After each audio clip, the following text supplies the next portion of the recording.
Hi, hello all, welcome back to our channel Tales of Lakshmi. இந்த வீடியோவில் பார்த்தீங்கன்னா இது வரைக்கும் வந்து நம்ம சாம்பார் சட்னி அந்த மாதிரி இட்லிக்கு வந்து சைட் டிஷ் இட்லி தோசைக்கு அந்த மாதிரி செஞ்சுருப்போம். இந்த மாதிரி செஞ்சு பாருங்கள், சூப்பராக இருக்கும். வாங்க வீடியோக்குள்ளே போகலாம்.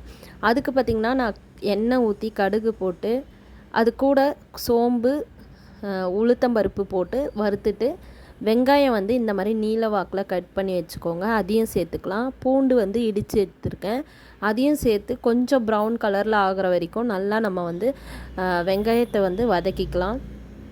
வதங்கிறதுக்காக கூட வந்து கொஞ்சமாக சால்ட்டை ஆட் பண்ணியிருக்கேன். அந்த சால்ட்டு போட்டுட்டு நம்ம நல்லா வந்து வதக்கி எடுத்துக்கலாம். இந்த மாதிரி ஆகணும். அது கூட பார்த்திங்கன்னா தக்காளி சேர்த்துருக்கேன். தக்காளி உங்களுக்கு தேவையான அளவு எடுத்து சேர்த்துக்கோங்க. அதையும் சேர்த்து நல்லா இந்த மாதிரி வதக்கி எடுத்துக்கோங்க. மஞ்சத்தூள் ஆட் பண்ணிக்கோங்க. இதெல்லாம் செய்யறதுக்கு முன்னாடி கொஞ்சமாக வந்து நீங்கள் கடலப்பருப்பு எடுத்து வாஷ் பண்ணி ஊற வச்சுக்கோங்க. ஊற வச்ச கடலப்பருப்பை நான் மிக்சியில் போட்டு அரைச்சி எடுத்து தண்ணி கொஞ்சம் ஆட் பண்ணி இந்த மாதிரி அரைச்சதை அதில் ஆட் பண்ணிக்கிறேன்.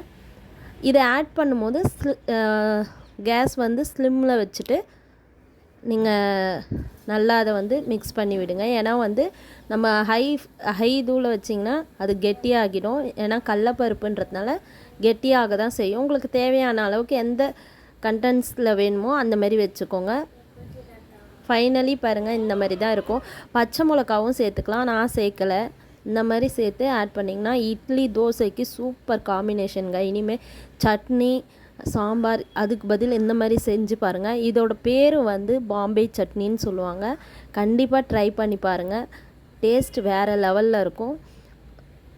இதுக்கப்புறமும் நீங்கள் இதையே வந்து செஞ்சு சாப்பிட்டு பார்ப்பீங்க, சூப்பராக இருக்கும் டேஸ்ட்டு. கண்டிப்பாக ட்ரை பண்ணி பாருங்கள். மறக்காமல் நம்ம சேனலை சப்ஸ்கிரைப் பண்ணிடுங்க. பாய்.